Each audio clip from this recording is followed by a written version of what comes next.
Hello and welcome to the Armenian News Network Groong Week in Review. This show was recorded on Monday, May 16, 2022. I'm Asbed Bedrossian, together with Hovik Manucharyan.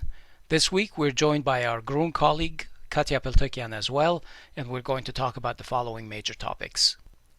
Continuing opposition protests in Yerevan, we'll get an update on the state of the demonstrations in Yerevan. Armenia's response to Azerbaijan. Over the weekend, Edmond Marukyan made public Armenia's 6-point response to Azerbaijan's 5-point proposal in the quote-unquote agenda of peace game plan. Lebanon Elections 2022. Finally, we're going to talk about the Lebanese elections, which took place yesterday, and the involvement, effect, and outcomes of the elections. To talk about these issues, we have with us Dr. Ohannes Geukjian, who is the chair of the Department of Political Science and Public Administration at the American University of Beirut in Lebanon. He is also assistant professor of comparative politics and conflict resolution. Also, we have with us Arthur G. Martirosyan, who is a senior consultant with CM Partners. In 1994, after graduating from Yale University, he joined Conflict Management Group and Harvard Negotiations Project and has since worked on conflicts in the former Soviet Union, the Middle East, the Balkans, Africa, and Latin America. Hello and welcome to everyone. Welcome, Dr. Geukjian. Welcome, Arthur Martirosyan. Thank you for joining us today. Hello. Hi. And Katia Peltekian and Asbed. Hello. Nice to see you again. It's great to see everyone as well. Okay. So this past week, the opposition continued demonstrating and protesting throughout Yerevan. At Groong, we have been covering the protests almost daily with our Twitter Space broadcasts from France Square most evenings. Hovik, you and Alison Tahmizian Muse have been interviewing various opposition leaders and also relatives of soldiers we lost in the 44-day war in 2020, as well as citizens on the streets to get their impressions of the current state. Can you give us a brief overview, sort of a state of the protests after this past week as things stand right now in Yerevan? Definitely. The protests are continuing, I would say, picking up pace. At a high level, I think that the opposition is resorting to novel methods of civil disobedience. For instance, over the past few weeks, we saw blockading of government buildings, even though that was for a brief period of time, more towards the end of the workday, so that government employees would not be able to leave until like maybe 6:30 or 7 o'clock.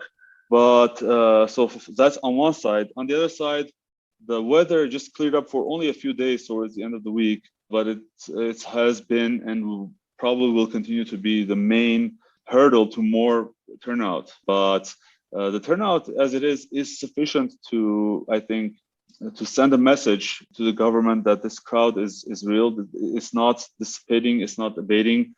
What else can I say? I can say that also international media coverage has been very weak, probably due to, I would say, government sponsored and government affiliated or pro-government narratives being spun that this is, I hate to say it, but like, for instance, I believe at one time, like CivilNet likes to say that, this is a geriatric opposition.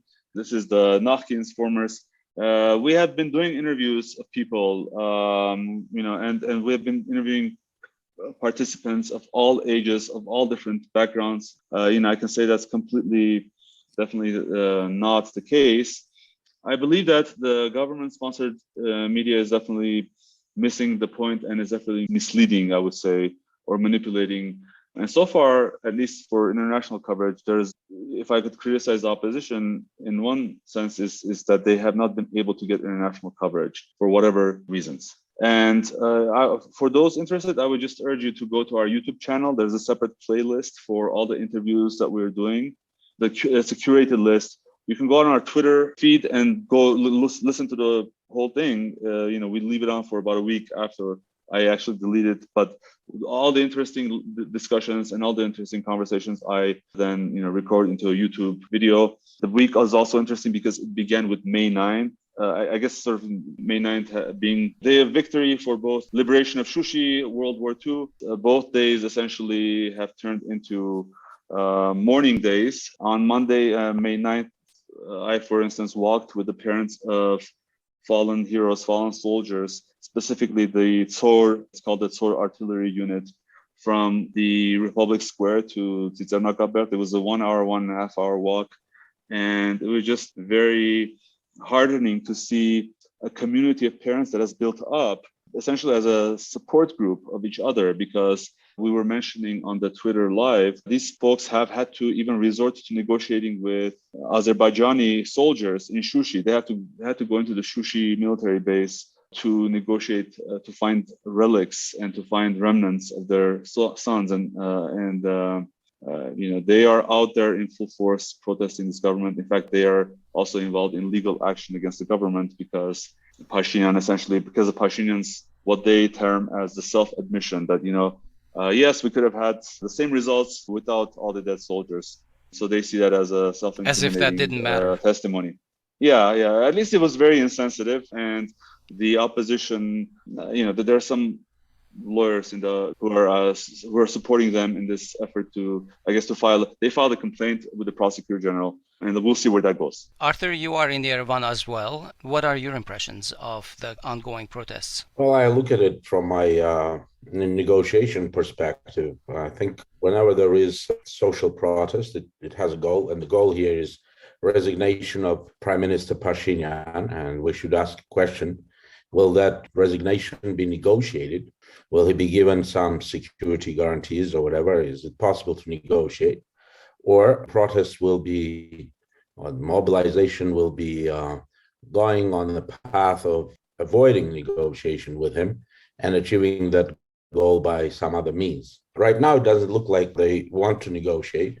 If they don't want to negotiate, then they will have to probably change some of the tactics, because they are doing everything from the playbook of Genie Sharp and repeating essentially Pashinyan's Velvet Revolution techniques, blocking the roads, walking in the streets. All of it is good, but Pashinyan can not care less. He has a significant security force. They are paid well, and they are loyal to him personally, and they can certainly take care of controlling the protest movement. If it stays at the level of mobilization that it is now. I don't know whether that's the weather or the opposition needs to find some other ways of messaging out and mobilizing people. I think it may be both, because for the first time yesterday, I heard them say that they do have a program. It's not just replacing Pashinyan, but they do have a program, and even more importantly, they have a shadow government, a team. That would be an important move, because if they really put a strong shadow government, then they could use that as a platform to criticize various policies of the government and be more understandable for the population and more transparent about what's next. Okay, you want Pashinyan out, but what do you propose? What are you going to be doing? That's the question that most Armenians are asking now. Yes, that's right. And Pashinyan is very, I think, adroit with manipulative techniques. The most important manipulation is the framing of the issue. And he's been framing it as a choice, as a dilemma. We either accept the peace proposal of Azerbaijan and Turkey, and it will be the era of peace, as he claims it, or we reject it, and then there's threat of a new war.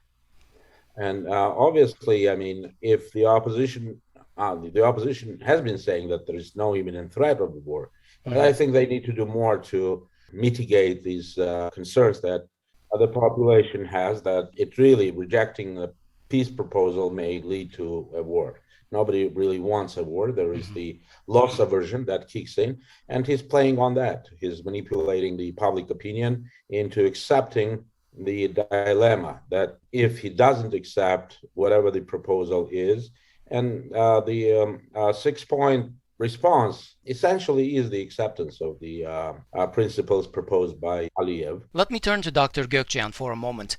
Just yesterday afternoon, here in Los Angeles, the Armenian community staged an anti-government rally, the same format, slogans, and messaging as the Zartirlau protests in Yerevan.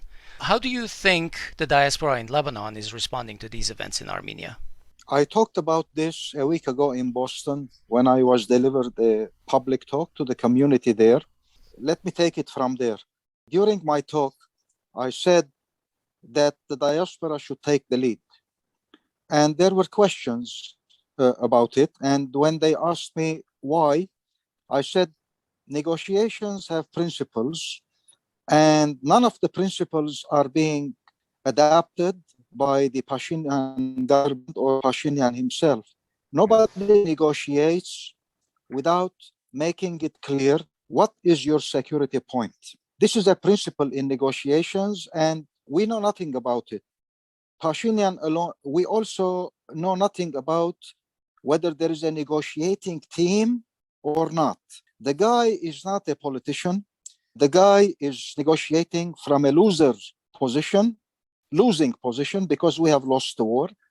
And he is submitting, compromising territory, compromising the national interests of Armenia and the Armenians in general. And the diaspora cannot accept it, by the way. One of the questions that was raised during my talk in Boston and New Jersey was that diaspora Armenians have invested millions of dollars in Armenia and in Karabakh in particular, and in order to actually bring economic development, help Armenia, support Armenia, so on and so forth, economic aid. So all these investments and contributions, Mr. Pashinyan is not considering. And the diaspora in general, now Lebanon is actually involved in elections, but this is the position also. I was also in the United States 10 days ago. The diaspora in general is angry, is very much in an uncertain situation. What would be the impact of more surrendering territory and rights and interests? And what is the guarantee that Mr. Pashinyan will not surrender Sunik tomorrow or after a week or after a month? Talking about that corridor, opening communication links, so on and so forth. Now, the guy has not a problem in surrendering territory. And one of the most controversial statements that he made when he said, I think this was in April, when, anger started to shape among diaspora Armenians, and I'm sure Armenians in Armenia. Opposition. Yes, opposition. When he said the Karabakh conflict is not about territory. I cannot accept such a statement. How come he says that Karabakh is not about territory? Then Karabakh is about what? Then he justified his position by telling us that the president of the European Council, when he met with him, he told him that he should lower the bar concerning the status of Karabakh. The guy was preparing us that he has no problem in surrendering Karabakh. And he did it 2 weeks ago. Actually, it became clear. That was his position 2 months ago. Then he says that what is important for us is not the territory, but the rights and the security of the Armenians of Karabakh. Again, this is very much controversial. This is amateurish. I can't find the proper words to label his position. Who is going to provide security and the rights of Karabakh Armenians once you have already surrendered the territory? So that angered also the diaspora very much. And for 23 years of negotiations, now for nothing. You compromise in return of something. The peace agenda that he is talking about, it's again unclear. He says that he has chosen peace rather than war, and that he believes in peaceful relations, and that he is prepared to sign the peace treaty with the Azerbaijanis, and now Turkey also involved. Again, in return of what? Again, this is very much unclear. And I myself, Asbed, to tell you the truth, I am not surprised of what he is doing. I'm not surprised either. He has no ability to negotiate as a loser of the war. I'm a little surprised that the opposition throughout these protests has not given notice to the international community that they will not honor some of the things that Pashinyan may sign in a situation where they don't feel that he's got the ability to sign anything. I heard Ishkhanyan actually verbatim say that. Did he? Over the last few days. Oh, okay, good. I didn't hear that. But Asbed, on Arthur's point of this false dichotomy between peace and war, I'm reading from a Facebook post by Edward Sharmazanov, Republican Party, and he was saying something to the effect that Azerbaijani authorities have essentially said that they will not negotiate with the opposition in case it comes to power. And I'm assuming the pretext would be they come to power, they would not recognize the opposition in order to negotiate with them. I'm wondering, Asbed and Katia, if you have been monitoring Azerbaijani news and if there's more specifics around that. And also our experts, whoever wants to speak up, if you have heard anything. It seems like, in this case, it seems like Aliyev and Pashinyan could also be jointly, arguing those points. Well, I've looked a little bit at the news from the Azerbaijani side and also the Turkish side. Bayramov had said that this is just a bunch of disgruntled citizens of 5,000 or 6,000 people. Asbed, I was to make a point, if you allow. Please. You mentioned Western media and that the protest has not got attention by the Western media. I think the West in general, because we have some statements and announcements recently, are supporting Mr. Pashinyan in what they say reconciliatory actually attempts and his peace agenda with Azerbaijan. Blinken, for example, has made a statement recently that the United States will continue its strategic dialogue. I'm quoting him. Strategic dialogue that was launched in 2019 with Armenia, but it was suspended due to the COVID-19 pandemic. The other statement by Paul Stronsky, who was senior fellow at the Carnegie Foundation's Russia and Eurasia program, again, he says that Mr. Pashinyan will be able to deal with the protest and the opposition because, again, they are a small category of the population and therefore they will be unable to refrain Pashinyan from going it alone and accomplishing what he has already started. So if there is no Western attention on the protest, I think this is also partly intentional because they are pushing towards Pashinyan's agenda.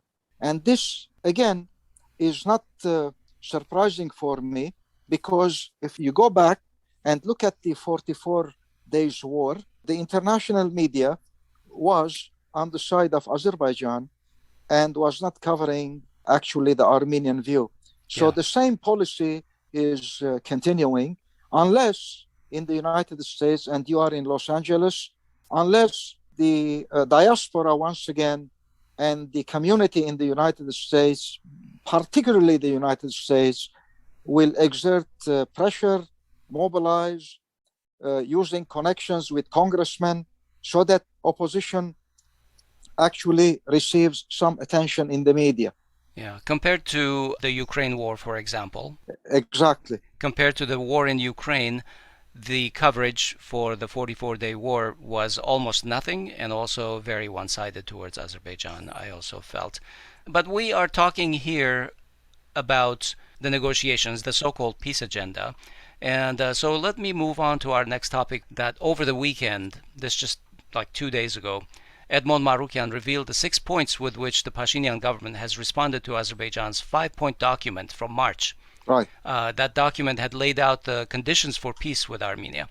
I'm not going to go through the details. Let me just do a very quick overview so that I can ask the questions. Here are the 6 points. Point 1 is, this is a response to your March document. Point 2, Armenia has never had territorial claims. Point 3, security guarantees and final status for Nagorno-Karabakh is fundamental to the Armenian side. Point 4 is commitment to the November 2020 agreement. Point 5, the Armenian side is ready to start negotiations. And point 6 is that Armenia has applied to the OSCE Minsk Group co-chairs for help in the negotiations. Arthur, you have been following this very closely. Let me ask you what your impressions of this response are. Well, as I said, it's essentially the acceptance of Aliyev's principles, except that the wordsmithing allows them to keep some ambiguity so that they can manipulate on the internal track. So they can tell the Armenian people that they stand strong behind Artsakh, but in fact, they're washing their hands off of Artsakh, and they are saying that Russia is going to provide security to Artsakh now with the peacekeepers on the ground. It's up to you, Artsakh, to negotiate with Baku. Whatever you negotiate, whatever you're gonna accept now is going to be the deal. We have nothing to do with it anymore. That's essentially my reading of their response. And it's so poorly structured in terms of using the principles enshrined in the Helsinki Accords, in the Decalogue.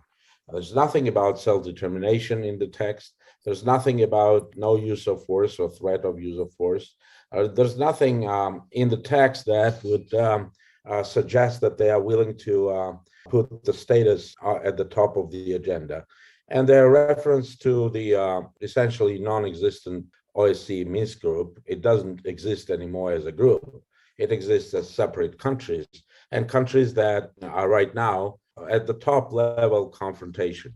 And it's not a war of Russia with Ukraine, it's a confrontation between Russia and the collective West. So hoping that he can somehow bring them as mediators into this process is really a non-starter. They know it, Aliyev knows it, and I don't see why they are really making any references to the OSCE Minsk group. Each player in that group, or rather Russia and EU and United States, will be trying to get the maximum for their own interests, protecting their own interests, and playing as sole kind of providers of security or other important concerns that Armenians may have. But the reality is that only Russia has the boots on the ground.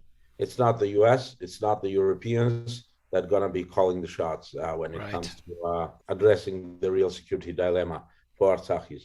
So this is where we are. And I think the statement that the international community, quote unquote, has demanded that they lower the bar is just a joke, because as a negotiator, if you go into negotiations by stating publicly that you don't have an alternative, then you have to accept whatever is on the table. If I tell you that I don't have an alternative, it means that moving away from the table, I'm going to the hell of not having one. Right. And if that's the reality, if that's what he's saying to the other side can say, now you have to accept whatever I demand, because you know that you don't have an alternative, or your alternative is much worse. Absolutely. Yeah. This is how he has approached the negotiation, and this is a real problematic approach. It's flawed on so many levels that I don't think he's going to be able to change this game. He wants to continue the game. He gets the support of Europeans because the Europeans have particular interest in energy. They all talk about values, but it comes down to their interests, and they are after their interests.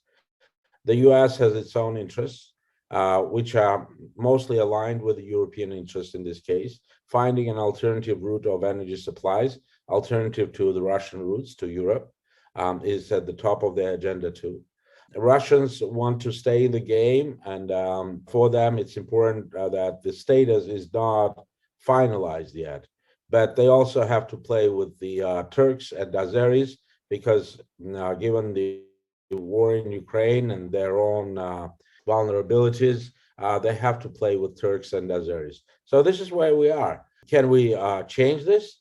It's possible, but it would take really a new leadership.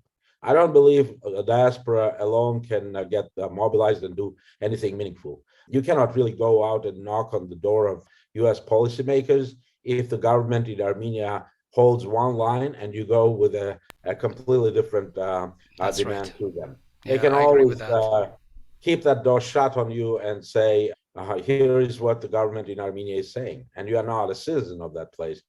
You are just diaspora. You are a citizen of the United States. And the United States is doing whatever is in the interest of the public of Armenia. And right now, that public is represented by the government, period. Dr. Geukjian, if you have any comments as well, but also while you're commenting and afterwards, maybe Arthur can also respond. So the second point was very interesting to me in terms of where it said Armenia has never had any territorial claims on Azerbaijan. Would either of you find this statement without any caveats, without any buts, acceptable? And also, considering the fact that Armenia, with the mouth of Pashinyan, has said that the Goris Kapan and Kapan Jakaten roads belong to Azerbaijan, Armenian authorities have accepted the 1960s maps as the basis, but then, they've said with muffled voice, they've said, the 1920s, something about 1920s maps and so forth. My worry especially is how secure are what Azerbaijan calls these enclaves in Armenia, which I think are going to be the next, trump card that Azerbaijan has in its hands and might use. Would you have phrased that statement any differently than it has been printed? For Aliyev, there is no more Karabakh conflict. It is solved. And he categorically rejects any OSCE initiative because from his point of view, the conflict is already solved. That territory was Azerbaijan, and he actually liberated the occupied territories. Aliyev also said that Armenia has accepted the 5 principles to make peace. These are the words of Aliyev.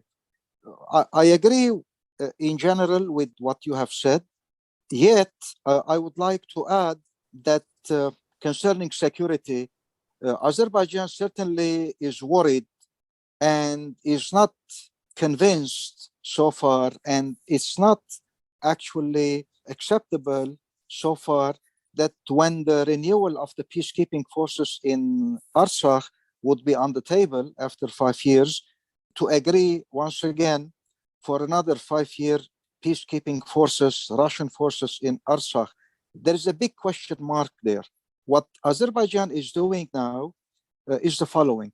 It is exercising what we say coercive diplomacy on Armenia because Armenia has lost the war. Mm-hmm. Whatever it puts on the table, Armenia would accept. That's one thing. The second thing is that it is actually resorting to incursions, military incursions inside Armenia's borders by claiming additional territories, justifying the act that those belong to Azerbaijan.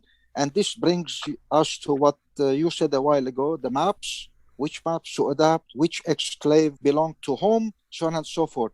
So in addition to coercive diplomacy, it is resorting to incursions, and this has been working, and military mobilization actually on the whole Armenian-Azerbaijani border, including the use of drones sometimes, which means that Azerbaijan will still claim more territory as long as Russia is preoccupied in Ukraine, and Aliyev is exploiting now the Ukraine-Russia war because he knows that Russia will not actually oppose. And some of the incursions and military operations that happened recently were in areas where Russian peacekeepers were supposed to keep the peace and prevent violations.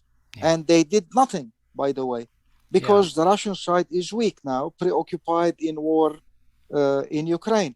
Absolutely. I think my impression of that is, in fact, that the Russians will do anything to make sure that something does not flare up in the South Caucasus until the war in Ukraine is finished. Could be, but Armenia also, I mean, yes, I agree with what you said a while ago, has no other alternative for the time being. That's it. This response, the 6-point response, has been around. There have been rumors about it for almost a month now.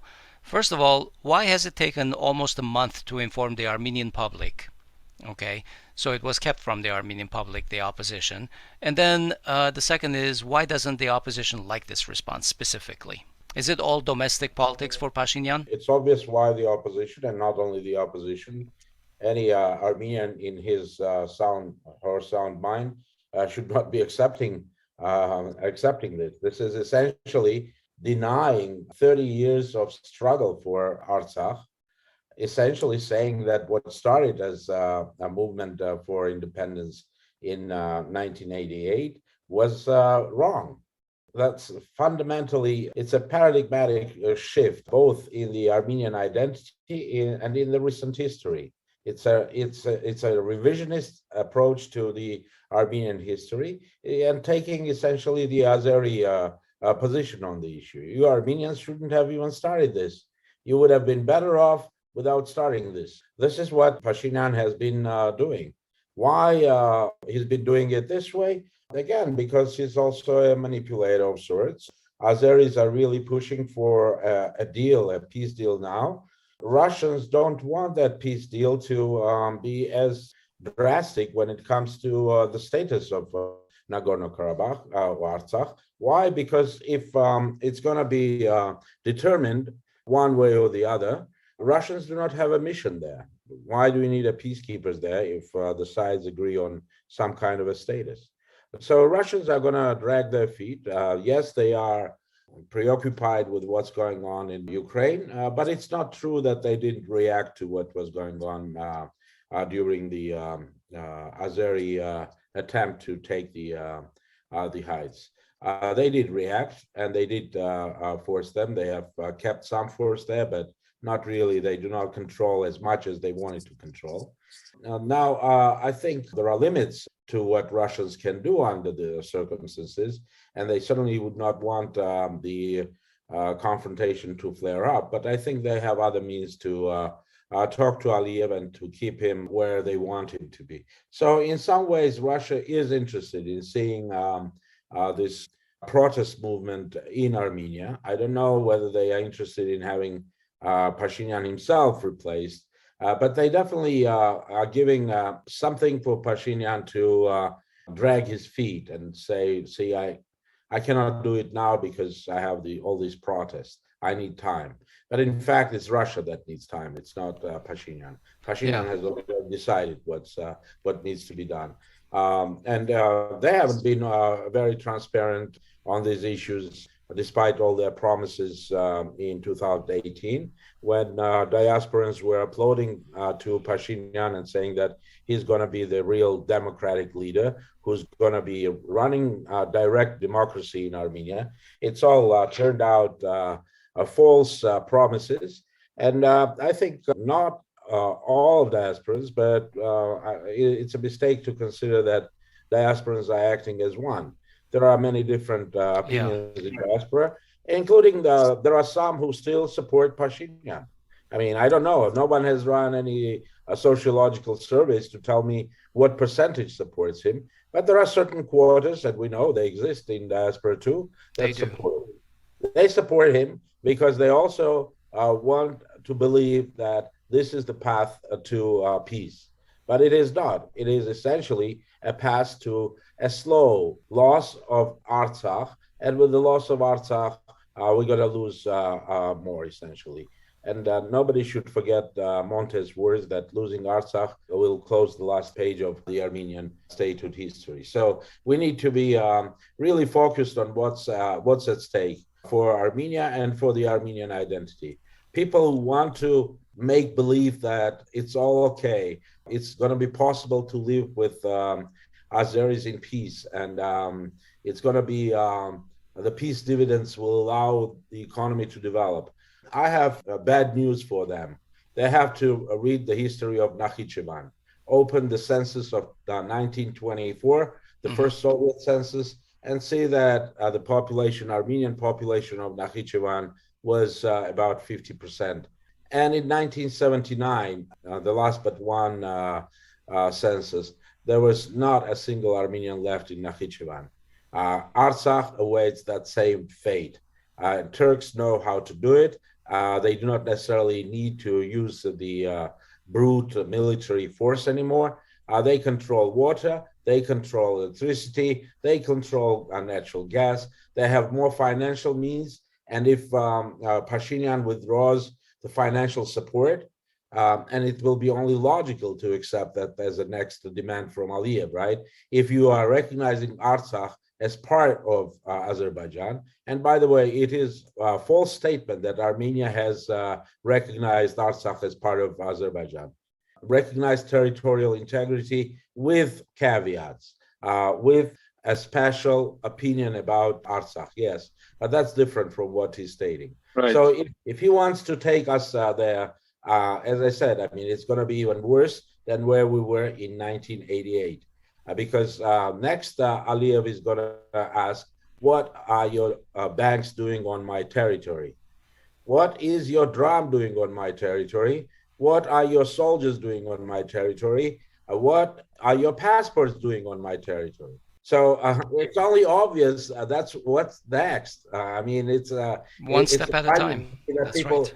It surprises me that people are sitting there and saying it's going to be all okay. Now they're saying it will be okay if our population moves to Armenia.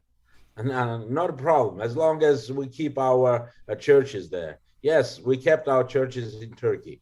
We'll keep our churches there too.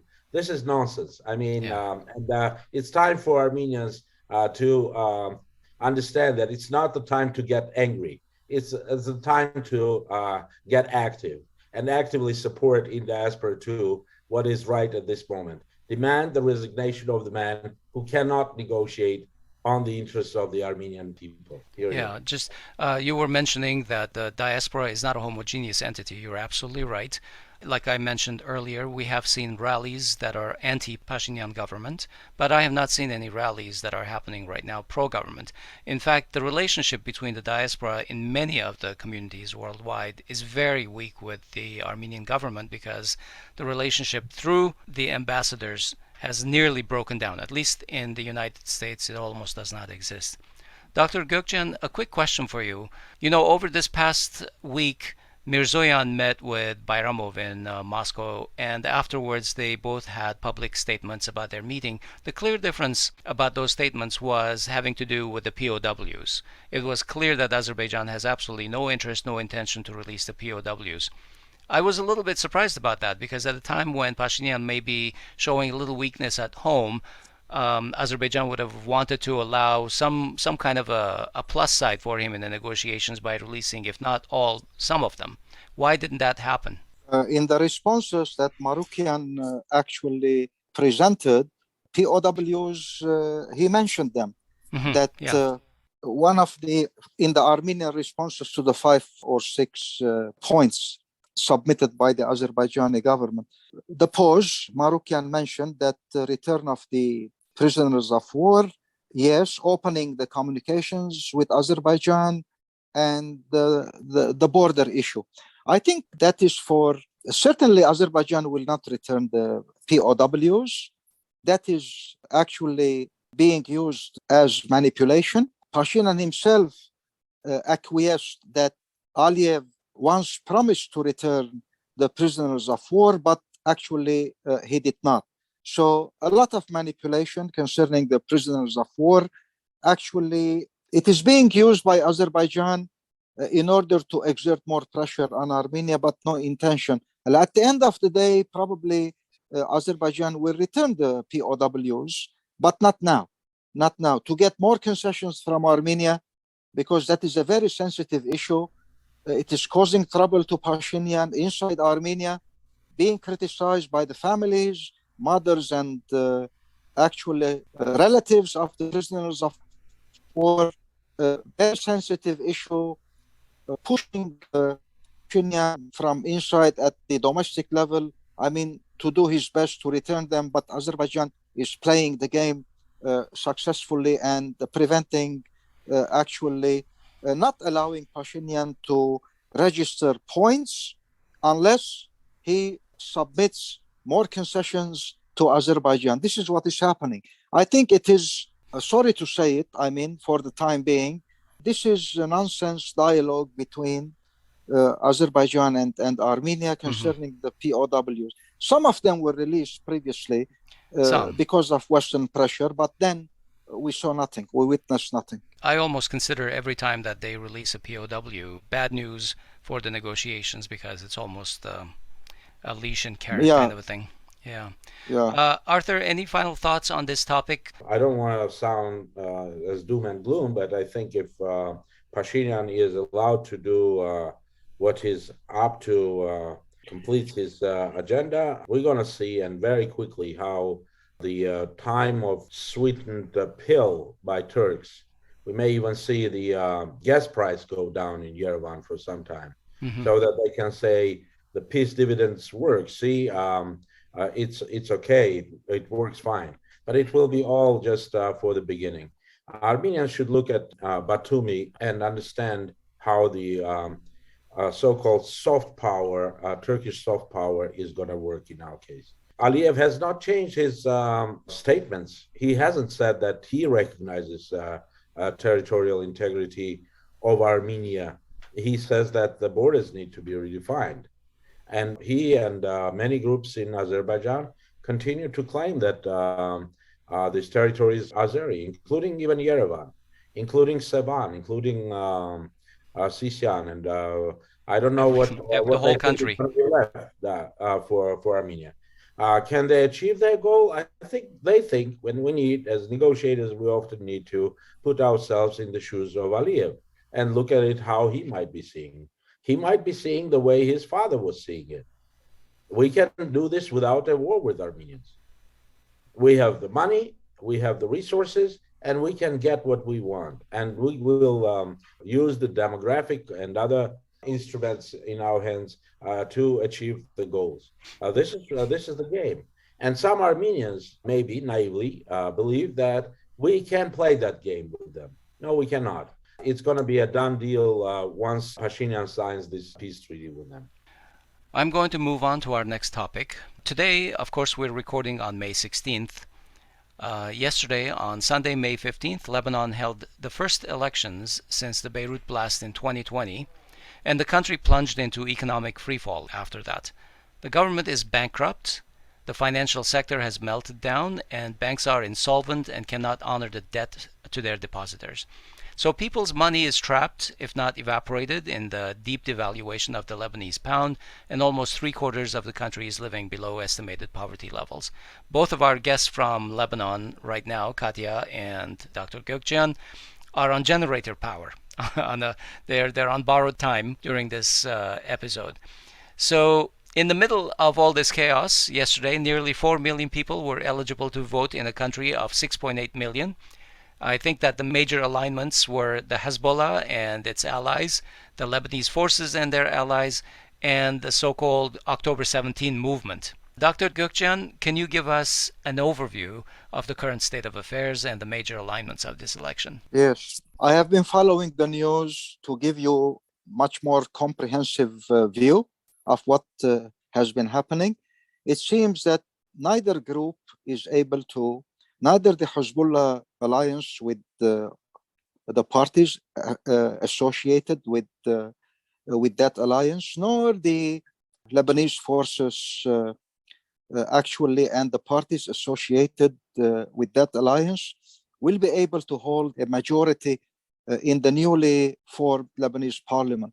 According to the recent results, Lebanese forces with the parties with whom they have made alliances, including civil society organizations and the groups that were formed as a result of the protests in Beirut since 2019, they will get 67 seats in the Lebanese parliament.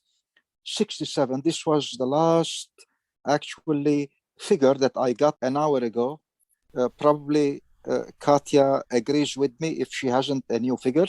The other side, actually in 2009, they had the majority. But, in Lebanon, getting the majority in parliament is not the solution. In Lebanon, at the end of the day, these groups need to compromise a lot of things concerning the formation of government, so on and so forth. What is interesting and what we learned in these elections are three things, Asbed. The first thing is that the turnout was low, what we saw. I mean, we imagined much more, a higher turnout, taking into consideration the financial and economic collapse, the frustration of the people, the activism of civil society organizations, and actually, therefore, the expectation was that the people will express their anger in the ballot boxes. But this didn't happen on Sunday. This was a striking feature. Therefore, my battery is becoming low. So the other thing is that many Lebanese are frustrated and did not participate in the elections. some people would like to justify it. The third lesson that we learned in these elections was that the electoral law needs to be actually revised, and that a new electoral law should be adopted because, this electoral law, it seems, does not express the real view of the people, because it's partly majoritarian, partly proportional, very much problematic. So this is concerning the Armenians, still we don't have final figures. A while ago, Mr. Pakradunian was probably would lose the elections, would lose his seat in the Lebanese parliament. In Matan, it's not clear yet because there are some boxes that are still to be opened and the votes counted, so that things are clear. In Zahle, the Armenian candidate won because there was no another candidate, actually strong candidate, competing against him. George Pushikian won. In the Beirut first district, Hagop Terzian won. Pakradunian unclear so far, uncertain. Paula Yakubian civil society organizations won. Jean Talouzian from the side of the Lebanese forces in the Ashrafieh district won. So far, these are the candidates, Armenian candidates, who won in the elections. I think we should wait until we get the final figures. Is the Armenian community unified in these elections, or are there multiple divisions? This is a very good question. I think we learned one more thing in these elections, that the Armenian community, the Armenian political parties, they need to review their strategy, their position, their leadership, everything, because they took it for granted that the Armenian community would vote in their favor. This was false for two main reasons. Big number of Armenians have already left Lebanon to Canada, the United States, and elsewhere. So our number has shrunk in Lebanon. And this is a reality that we should face. The other issue is that many Armenians, again, we don't have figures now, are no more associated and feel affiliated with the Armenian political parties for many reasons. And some of them have joined the 2019 protest in Beirut. Some of them affiliated themselves with the civil society organizations, Paula Yakubian and others, for example, NGOs who provided aid to them. And some others are frustrated.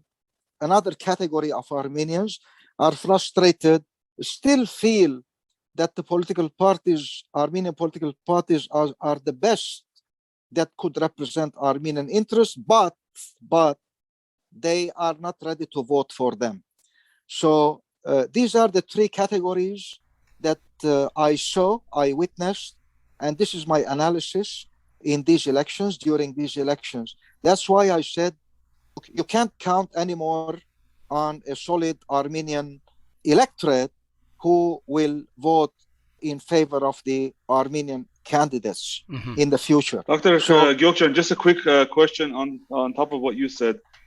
There were reports of an effort to bring in voters. Essentially, people got free tickets to fly to Lebanon to vote. How much of a factor do you think that was in these elections? Those who were brought from outside to participate in the elections did not play a significant role for two main reasons. The number was not big. That needed a lot of huge money to bring many. So not significant, actually. Probably they counted on them, they relied on them. But again, I go back to what I said a while ago. The number of the Armenian community in Lebanon has shrunk. We need to face this reality and need to rethink our strategy in the next elections after 4 years to see how we could get into alliances, change alliances probably. Certainly the electoral law plays a role, but the number of the community has shrunk, and the other communities, recognize this and know this very well.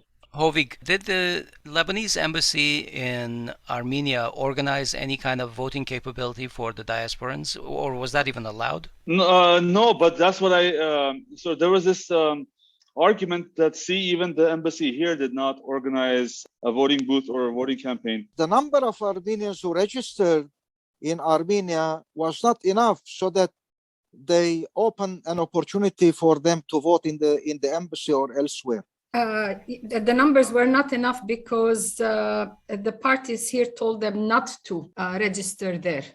That's a well-known fact. Right. Do you mean the Armenian parties or the Yes, the Armenian Lebanese parties in Lebanon told the Armenians, the Lebanese Armenians who are in Armenia not to vote, that they will fly them in for the elections. Yeah, Now, not to whether register, they not, did fly just them, to clarify. because I think they need 300 people, to register so that they open the polls in the embassy or anywhere in Yerevan. It did not happen. But I mean, going to vote and flying to Lebanon, I guess people would take this as a free vacation to Lebanon. Do you know if many people accepted that offer? That's what happened with not the previous one, but the one before, when 3,000 or 4,000 were flown in from Canada, from the US. Well, I don't know, maybe I shouldn't say it, by a certain party, okay, because there was money coming in from abroad and they were able to afford, the tickets for them to fly in. Last time, the numbers shrunk, and I think this time, I'm not sure if they were able to fly in as many people as they wanted. It's hard to imagine for me in this day and age that there is no remote voting for these situations. Yeah, Why would people have to be flown in? Yeah. There's something else going on. But Asbed, and probably Katia would agree, but this, flying Armenians from abroad to Lebanon is the response from the local Armenians in Lebanon has been very negative. The reaction has been so negative. Of course. Saying that if you had money flying people from outside to Lebanon, why you didn't help us to stand on our feet and provide aid in these very difficult economic conditions? It's the most inefficient use of our Armenian resources. And we're only talking about the Armenians here, of course. There are non-Armenian Lebanese all over the place, right? More numerous even than the Armenian Lebanese community. And strangely, one of the polling stations in Montreal was in an Armenian school. Yeah. And in New York, Katia, I was in New York. The polling station was the Armenian church for everybody. Oh, okay. So what can we expect from these elections? What is an outcome that is reasonably favorable for the Armenian community, but also for the Lebanese people after the last 2 years of disastrous situations? It is very much uncertain for the time being because the Lebanese forces are saying we will not compromise anymore if Hezbollah doesn't surrender its weapons to the Lebanese government. We don't accept anymore Hezbollah, an armed party that decides the decision to go to war and to make peace. We will not submit anymore to Iranian influence in Lebanon. This has been, the position of the Lebanese forces and the Phalange party and the civil society organizations in general. All of them have been demanding the return of the state, that the state controls its borders, the state imposes the law, the state provides electricity to all, so on and so forth. And the state provides order, security, safety, whatever. So it seems that for the time it is very much uncertain. And other compromises on the Hezbollah issue and its arms, we don't know to what extent the Christian side, particularly the Lebanese forces that have won, I think, 22 seats in the Lebanese parliament. Now, it may come up and be 23, but so far it is 22. They are now the biggest Christian party representing the Christians in general in the Lebanese parliament. No, not the Phalangists, the Lebanese forces.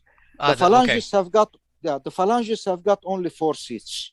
So if they join together, all of them, this is what they are contemplating now. If they join all together in an alliance later on, this is what we are going to witness, in the coming weeks and months, then it could be possible to to insist on particular agenda so that Hezbollah is convinced and go together to form a government and then elect the president. Did Hariri and his party stay out finally? Yes. Yes. And what was the outcome of that? The outcome was negative because now there is no Sunni leadership leading the Sunni community in Lebanon. There are Sunnis who are elected in Saida, in Tripoli, and elsewhere. So where did the votes go? It was dispersed. It flew everywhere.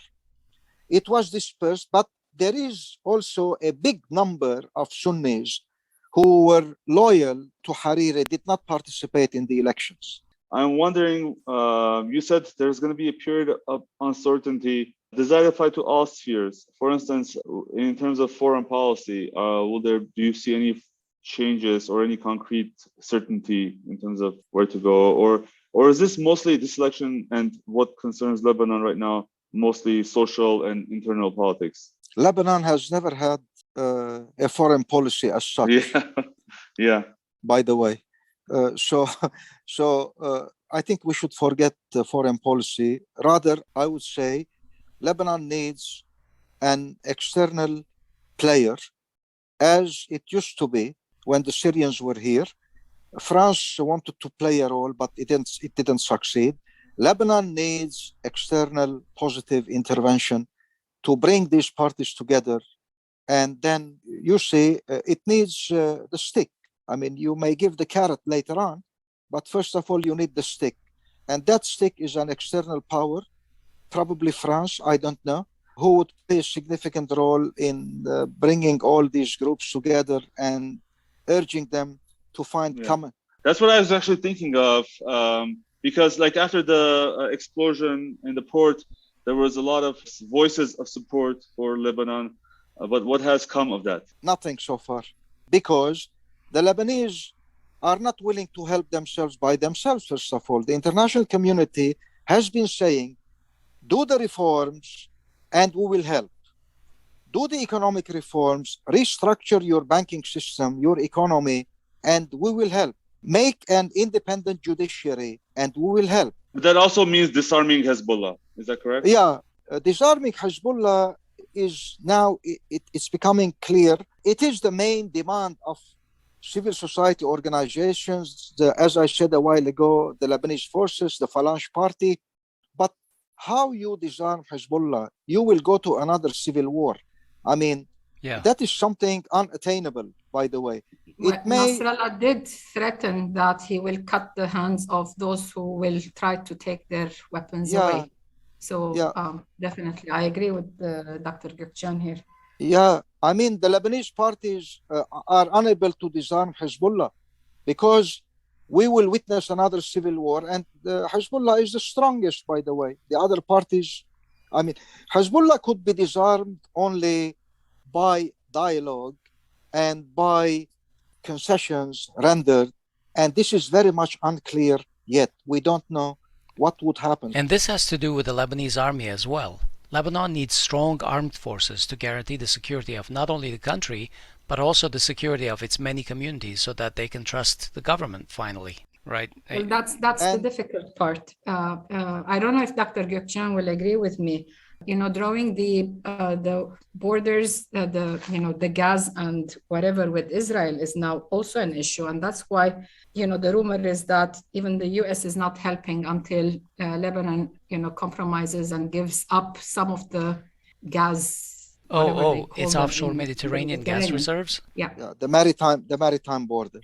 Yes. So let me ask a quick question here.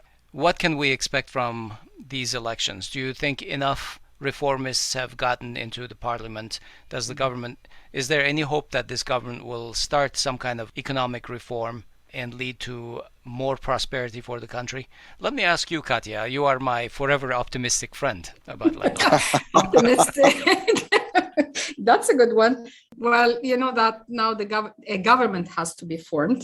And if we're going to look at previous experience, it's going to take around 1 year maybe to form a government, if not more. And then there is the election for a president towards the end of the year, which is another issue. I don't know if a new government, a cabinet, will be able to do anything because, as Dr. Geukjian said, it's not a majority government. And like most countries now, if one says black, the other one is going to say white. And I really am not very optimistic about changes happening. I hope I'm wrong. Dr. Geukjian, your impression of whether you are optimistic or pessimistic about the future of the coming government? I'm not optimistic too, because rendering the reforms means that the current political elites, should leave their positions. And this is very much, this will not happen in the near future. Probably after 4 years in the next elections, we'll get some results. I'm not optimistic. The heads of these previous, can I call them mafia government, like Nabih Berri, Walid Jambalat, these old faces are back. They did win the election. Nabih Berri is like he's 84 years old, Iran, and most probably he's going to be the speaker again. He's been the speaker of the parliament for 30 years. From the numbers that we see, it seems it's Hezbollah and his party, the Amal party, who have control of almost every single Shia Muslim seat. So definitely he's probably going to be back as the speaker, and I don't know what's going to happen. And then. Nothing new will happen. Exactly. Same old faces are back, the smaller players are gone, but the major warlords, let's say, are back. Okay, before I wrap up, I wanted to get both of your advices to the Armenian community to survive the coming 4 or 5 years in Lebanon. How should the Armenian community change its politics? How should it organize itself so that it has the optimal political capability in Lebanon? Concerning political capability, as I said, the Lebanese political parties need to revise their programs, their tactics, and their leadership. We need new faces. We need new outlook that is missing. We need a better organization at the political level, at the economic level. I think the community also needs to seek resources so that it would be able to respond to the various economic and social demands of the Armenians, of the community in Lebanon. The community is depleted, Asbed, depleted. Mm-hmm. That's why whoever is able to get a visa is leaving the country. It's not important. The destination has become not important.